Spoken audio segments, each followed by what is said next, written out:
टोटो की सरकार है और नीतीश बाबू से करे बैठे हैं, उनसे पूछ लीजिए 4% आरक्षण वो अपनी यहाँ लाने की बात कर रहे हैं, जिनके साथ गठबंधन में, उसका समर्थन कर रहे हैं या नहीं कर रहे हैं? और इन दो लोटों में से कोई भी लोटा लूटा, देखिए ऐसा है कि तो सरकार हो जाएगी। पीडीपी से समझौता इसलिए किया गया था जब किसी घर की सफाई करनी होती है तो घर में जाना पड़ता है, घर के बाहर सफाई नहीं हो सकती है।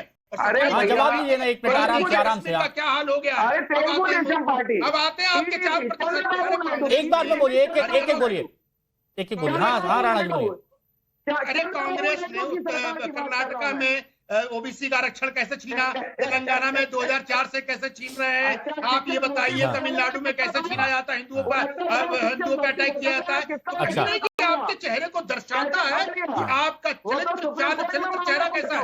हिमांशु भाई 10 सेकंड और नहीं अच्छा ठीक है, एक मिनट। धनंजय गिरी जी मुद्दे की बात पर आ जाते हैं एक बार फिर से।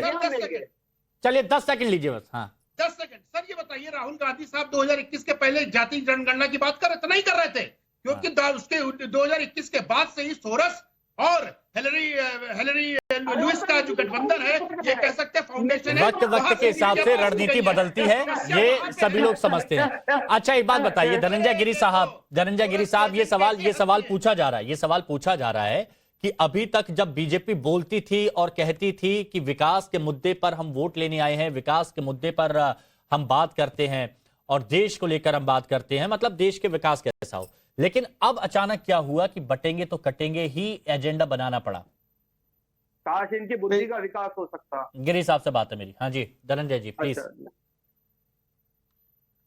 देखिए ऐसा है ना कि कुछ राजनीतिक दल क्षुद्र राजनीतिक चेतना के कारण, आप बताइए एक फैक्ट है ना, सत्यम शिवम सुंदरम की संस्कृति हमारी, सत्य से विमुक्त हुआ नहीं जा सकता। आखिर देश का बंटवारा किस आधार पर किया गया था? और हम तो बिल्कुल इसकी बात नहीं कर रहे। हम तो प्रधानमंत्री नरेंद्र मोदी क्या कहते हैं, सबका साथ, सबका विकास, सबका विश्वास, सबका प्रयास। और ये तो सबसे शुरू से नारा है, बचपन में सिखाया जाता है, एक रहेंगे तो नेक रहेंगे। भाई साहब आपकी तमाम मक्कारियां मैंने सुनी है। एक मिनट भाई सबको वक्त दीजिए ना। ये हिमांशु भाई इनको याद दिला दूं कि भारतीय जनता पार्टी के प्रदेश अध्यक्ष जो बंगाल के थे, उन्होंने कहा कि सबका साथ, सबका विकास, सबका विस्तार। अच्छा ठीक है। हाँ धनंजय जी प्लीज कंटिन्यू धनंजय जी। हाँ देखिए कितनी मक्कारी है।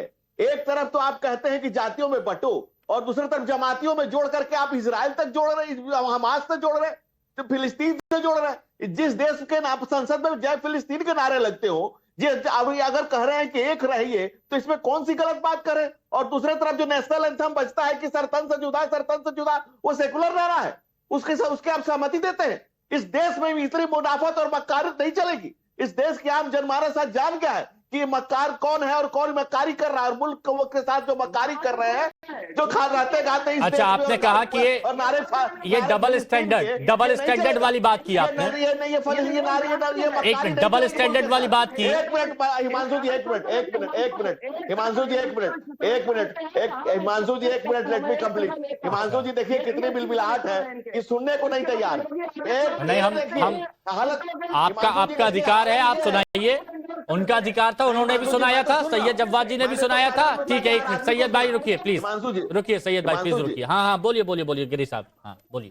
हिमांशु जी, चाहे वो सैयद जव्वाद हो, चाहे देश को बर्बाद करने वाले लोग हों, मैंने सबकी बात ध्यान से सुना है, सबके सहमतियों को सम्मान दिया है, लेकिन मेरी बात सुन लीजिए। आप मक्कारी की बात देखिए। आप कह रहे हैं आरक्षण दलितों का, भाई फेनोपैलिस में ठीक कहा कि एमयू में दे दो, जामिया में दे दो। जम्मू कश्मीर में 75 साल तक नहीं मिला दलितों को, वाल्मीकि को, गुजर को, बकलवान को क्यों नहीं मिला? वहां मक्कारी कहां गई थी तुम्हारी? वहां क्यों नहीं कहा कि भाई यहाँ आरक्षण दे दिया जाए? क्यों?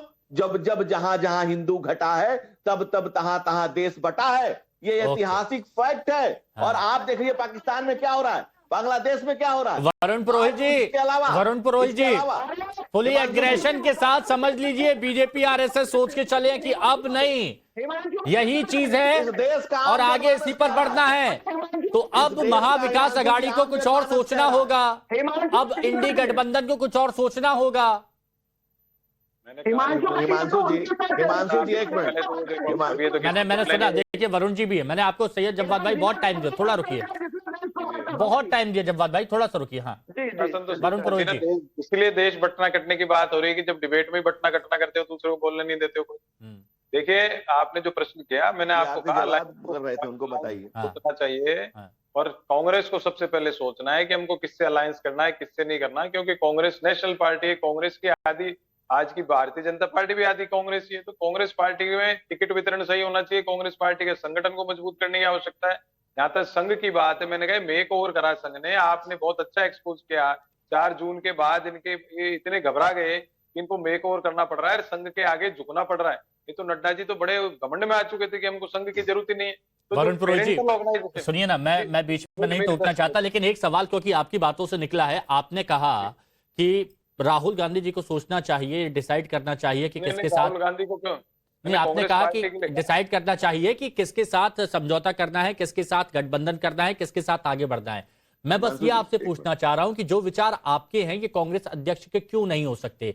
जब अखिलेश यादव कॉन्फिडेंस के साथ डिसाइड करते हैं, फैसला लेते हैं, तो कांग्रेस का आलाकमान क्यों नहीं ले पाता ये फैसला? देखिए हिमांशु जी, मैंने पहले भी कहा सेंट्रल सिस्टम को दुरुस्त करने की जरूरत है। भारत जोड़ो यात्रा से पहले कांग्रेस की क्या स्थिति थी? राहुल गांधी ने जब भारत जोड़ो यात्रा करी, कांग्रेस को उससे जीवन दान मिला, फिर खड़गे जी अध्यक्ष बने, उससे इंप्रूवमेंट होता जा रहा है कांग्रेस में। कई बार इतनी पुरानी पार्टी अभी भी इंप्रूवमेंट की जरूरत है, थोड़ी सी शॉर्ट में थोड़ी सी क्यों, बहुत इंप्रूवमेंट की आवश्यकता है। अच्छा, अब अशोक यादव जी एक बात बताइएगा, आपने सांप्रदायिक वाली बात कही, आपने कहा कि ये इस तरह की बातें करते हैं। योगी आदित्यनाथ को कहा बटेंगे तो कटेंगे वाले बयान पर कि ये सांप्रदायिकता है, लेकिन जब अबू आजमी बोलते हैं, अबू आजमी खुलकर 5 मुसलमानों को टिकट देते हैं, अबू आजमी कहते हैं कि 2-4 और 8 हमारे विधायक और करवा दीजिए, किसी की हिम्मत नहीं, किसी की मां ने दूध नहीं पिलाया कि मुसलमानों के साथ जाति कर सके। वो क्या था? वो क्या था? देखिए सांप्रदायिकता नहीं है? हिमांशु जी, जिस तरह की नफरत की मंडी तैयार की जा रही भारतीय जनता पार्टी के द्वारा, इस तरह की जो चीजें तैयार की जा रही है, इसी का रिएक्शन हर जगह पूरे हिंदुस्तान में मिल रहा है। मुझे लगता है कि जो तो आप लोग रिएक्शन दे रहे हैं, तो आप उनके कहे पर चल रहे हैं।